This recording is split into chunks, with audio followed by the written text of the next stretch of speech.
দর্শক, ওসমান হাদির মরদেহ এই মুহূর্তে হযরত শাহজালাল আন্তর্জাতিক বিমানবন্দরে এসে পৌঁছেছে। আমরা সরাসরি সেই বিষয়টি জানার চেষ্টা করব। সহকর্মী আহমেদ রেজা রয়েছেন সেখানে।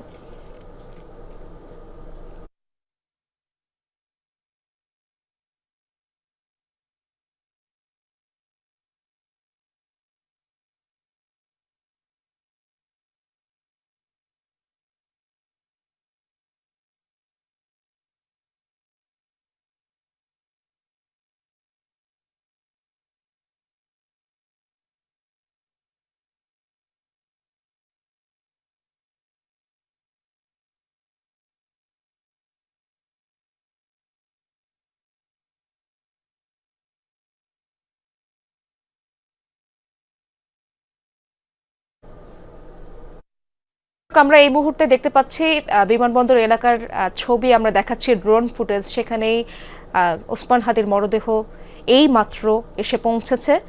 সেখানে রয়েছেন আমাদের সহকর্মী আহমেদ রেজা, তার কাছ থেকে বিস্তারিত জানার চেষ্টা করব।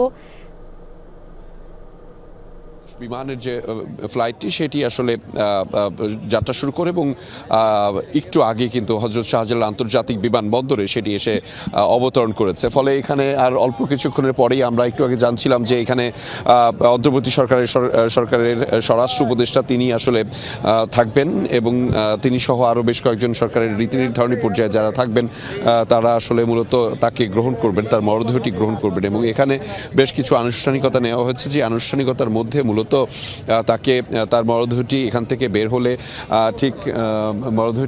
বের হলে এলিভেটেড এক্সপ্রেস হয়ে সেটি আসলে শাহবাগে যাওয়ার কথা এখন পর্যন্ত, এবং সেই যাত্রাটি নির্বিঘ্ন করবার জন্য পুলিশ এবং বেশ কয়েকটি বাহিনীর সদস্যদের সমন্বয়ে একটি আলাদাভাবে যাত্রাটি কীভাবে নিশ্চিত করা যায় সেটি কিন্তু বলা হবে। এবং আমরা দেখতে পেরেছি যে এখানে বেশ কয়েকটি স্তরের নিরাপত্তা বলা ইতিমধ্যে বিমানবন্দর এলাকা জুড়ে করা হয়েছে, বিশেষ করে বাংলাদেশ সেনাবাহিনী, বাংলাদেশ পুলিশ, বাংলাদেশ আনসার ও বিডিপি, এপিবিএন এবং র্যাবের সদস্যরা কিন্তু পুরো জায়গাটি থেকে আলাদা একটি নিরাপত্তা বলয় তৈরি করেছেন। নিরাপত্তা বলয় তৈরি করার প্রেক্ষিতে এখানেও আমরা দেখছি যে বেশ কয়েকজন সরকারের নীতি নির্ধারণী পর্যায়ে যারা রয়েছেন তারা ইতিমধ্যে ঢুকছেন। এই মুহূর্তে একটু আগেই দেখছিলাম যে সরকারের স্বরাষ্ট্র উপদেষ্টা হয়তো তিনি ঢুকেছেন। এই মুহূর্তে আরও কয়েকজন হয়তো ঢোকার কথা রয়েছে। তবে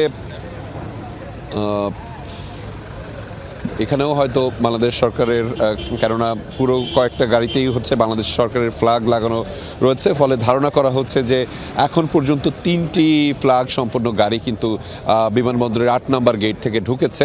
ফলে 3 জন অর্থাৎ উপদেষ্টা পর্যায়ের সদস্যরা যুক্ত রয়েছেন বলে আমরা এখন পর্যন্ত জানাতে পারছিলাম আপনাদেরকে। দর্শক, এই যে বিমানবন্দরে বেশ কিছু আনুষ্ঠানিকতা কিন্তু রয়েছে, সেই আনুষ্ঠানিকতা সম্পন্ন করবার জন্য মূলত বেশ কিছু কার্যক্রম এইখানে রয়েছেন। আমি জানাচ্ছিলাম যে মূলত 3 জন তার সফরসঙ্গী ছিলেন এবং 3 জন গতকাল 2 জন সফর কাল রাতে তার ভাই আরও একজন যুক্ত হয়েছেন। ফলে মোট 3 জন সফরসঙ্গী রয়েছেন এবং তাদের যে ইমিগ্রেশন প্রক্রিয়া সেটি সম্পন্ন করবার পরপরই হয়তো আর অল্প কিছুক্ষণের মধ্যে, এবং সেটিকে সর্বোচ্চ অগ্রাধিকার দিয়ে তাকে আসলে এখান থেকে বের করা হবে। এবং সেই অগ্রাধিকারের প্রেক্ষিতেই মূলত একটু পরেই হয়তো সেই কার্যক্রম আমরা দেখতে পাবো। এবং সেই কার্যক্রমের অংশ বা আনুষ্ঠানিকতার ক্ষেত্রে বেশ অল্প খানিকটা সময় লাগবে। এখানে সবাই অপেক্ষমান রয়েছে, সকল গণমাধ্যম কর্মী এবং বিভিন্ন বাহিনীর সদস্যরা তো রয়েছেন নিরাপত্তা বলয় তৈরি করার মাধ্যমে। সেটিও একটি বিশেষ অংশ হিসেবে দাঁড়িয়েছে। এবং আমরা দর্শক আপনাদেরকে জানাচ্ছিলাম মূলত এই অংশে আর অল্প কিছুক্ষণের পরেই হাদিকে বহনকারী যে গাড়ির বা বহর সেটি আসলে বিমানবন্দর এলাকা থেকে বের হবে। এবং সে কথাই আপনাদেরকে বিভিন্নভাবে জানাচ্ছিলাম, দেখবেন এবং সেই জন্য আলাদাভাবে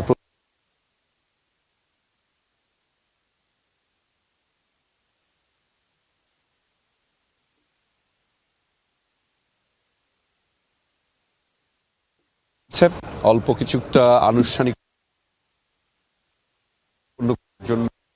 সেই আনুষ্ঠানিকতা সম্পন্ন করবার জন্য সরকারের মূলত যে সরকারের পক্ষ থেকে বেশ কয়েকজন উপদেষ্টা মণ্ডলীর সদস্য তারা ইতিমধ্যে পৌঁছেছেন বিমানবন্দরে, এবং 8 নম্বর গেট থেকে একটু পরেই সেই যে কার্যক্রম সেটি আসলে শুরু হবে, এবং সেই কার্যক্রমে অল্প কিছুক্ষণ বাকি রয়েছে। আমরা অপেক্ষমান অবস্থায় রয়েছি।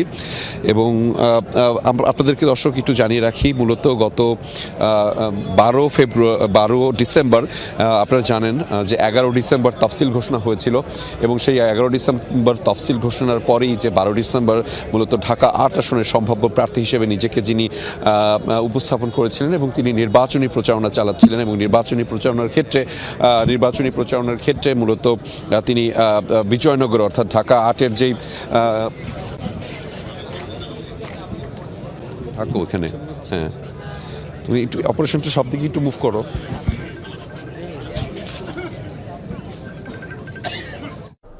দর্শক, আহমেদ রেজা জানাচ্ছিলেন যেমনটা, আমরা আগের ঘটনা যদি একটু মনে করতে চাই, মাথায় গুলিবিদ্ধ ইনকিলাব মঞ্চের মুখপাত্র শরীফ ওসমান হাদী, যিনি গতকাল আমরা জানতে পেরেছি, দর্শক আপনারা সবাই জানেন, সিঙ্গাপুর জেনারেল হাসপাতালে চিকিৎসাধীন অবস্থায় তিনি মারা গেছেন।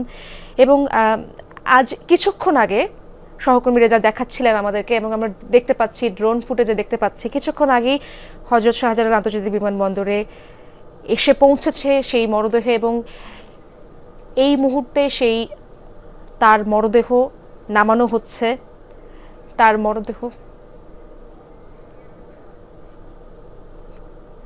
তার মরদেহবাহী গাড়িটি এয়ারপোর্টে এসে পৌঁছেছে আমরা দেখতে পাচ্ছি, এবং মরদেহটি নামানো হচ্ছে। আগামীকাল শনিবার জানাজা সম্পূর্ণ মূলত